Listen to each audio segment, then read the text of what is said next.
Žinios lengvai. Remia Telia. Kviečiame klausyti žinių apie svarbiausius savaitės įvykius lengvai suprantama kalba.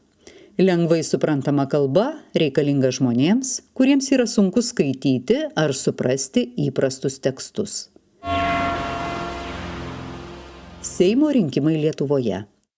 2024 m. spalio 13 d. vyks Lietuvos Seimo rinkimai. Seimas yra institucija, kurioje dirba Seimo nariai. Seimo nariai priima Lietuvos įstatymus. Lietuvos Seime dirba 141 Seimo narys. Seimo nariai yra renkami iš politinių partijų. Politinė partija yra grupė žmonių, kurie tiki panašiomis vertybėmis. Taip pat politinės partijos nori dalyvauti valstybės valdyme ir priimti svarbius sprendimus. Šiuose Seimo rinkimuose dalyvaus 19 partijų. Visos politinės partijos nori laimėti. Todėl dabar politinės partijos žmonėms pasakoja apie tai, kaip dirbs ir ką veiks Lietuvoje, jeigu jie taps Seimo nariais. Daug partijų turi savo rinkimų šūkius. Rinkimų šūkiai yra trumpi sakiniai, kuriuose yra parašyta partijai svarbi mintis. Pavyzdžiui, koks bus svarbiausias jų darbas, jeigu jie taps Seimo nariais. Specialistai, kurie pavyzdžiui kuria reklamas, sako, kad partijų šūkiai yra labai neaiškus. Pavyzdžiui, šūkyje nėra pasakyta, koks yra pagrindinis partijos tikslas. Jeigu turite daugiau klausimų apie rinkimus, skambinkite numeriu 1855. Daugiau informacijos apie rinkimus taip pat galite sužinoti rinkimų interneto puslapyje vrk.lt. Šiame puslapyje rasite informaciją apie rinkimus ir lengvai suprantama kalba. Prezidento rinkimai Amerikoje. Amerikoje vyko kandidatų į prezidentus debatai. Debatai yra diskusija, kai du žmonės kalbasi apie jiems svarbius klausimus. Amerikos debatuose kalbėjo du kandidatai į prezidentus – Donaldas Trumpas ir Kamala Harris. Debatuose jie kalbėjo apie tai, ką jie darys, jeigu taps prezidentu. Jungtinės Amerikos valstijos yra labai didelė šalis ir priima daug sprendimų. Todėl ji yra svarbi ir kitoms pasaulio šalims. Daug kam yra svarbu, kas taps Jungtinių Amerikos valstijų prezidentu. Anksčiau daug žmonių galvojo, kad prezidento rinkimus gali laimėti Donaldas Trumpas. Daug kas taip galvojo, nes jis jau yra buvęs Jungtinių Amerikos valstijų prezidentu.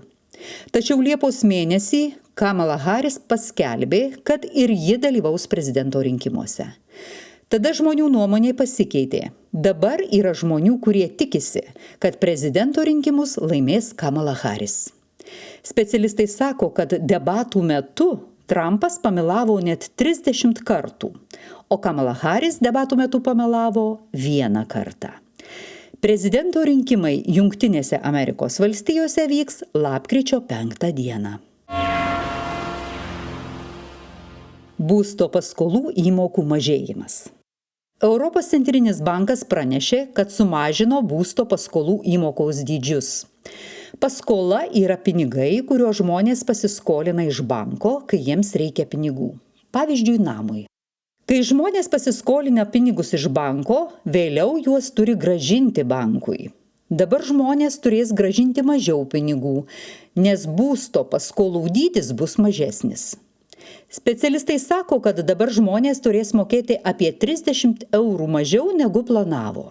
Kai pasaulyje buvo finansinė krizė, įmokos už būsto paskolą labai pakilo. Pavyzdžiui, jeigu anksčiau žmogus turėjo sumokėti 200 eurų, kai įmoka pakilo, žmogus turėjo sumokėti jau 300 eurų.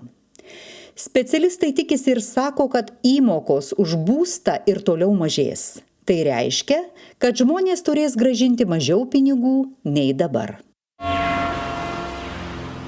Sportinis medalis. Lietuvoje pirmą kartą vyko kurčiųjų buriavimo čempionatas. Buriavimas yra laivų lenktynės. Šis čempionatas vyko Kuršių mariose. Čempionate dalyvavo 13 komandų iš skirtingų pasaulio šalių. Čempionate Lietuvai atstovavo Laura Jutvydytė. Ji laimėjo pirmą savo medalį. Čempionate Laura laimėjo bronzos medalį ir užėmė 3 vietą. Sveikiname Laurą Jutvydytę su 3 vietos pergale. Jeigu norite išgirsti daugiau naujienų lengvai suprantama kalba, jas galite rasti YouTube interneto svetainėje. YouTube lange turite įrašyti laidos pavadinimą Aklas pasimatymas. Tada rasite visas naujienas lengvai suprantama kalba. Taip pat naujienas lengvai suprantama kalba galite rasti ir interneto svetainėje skaityklengvai.lt. Naujienų apžvalgą rengė Irma Jokštytė Stanevičienė ir Miglė Baltrūnaitė. Vertino Inga Olševskytė. Skaitė Lina Žaltauskaitė. Žinias lengvai remia Telija.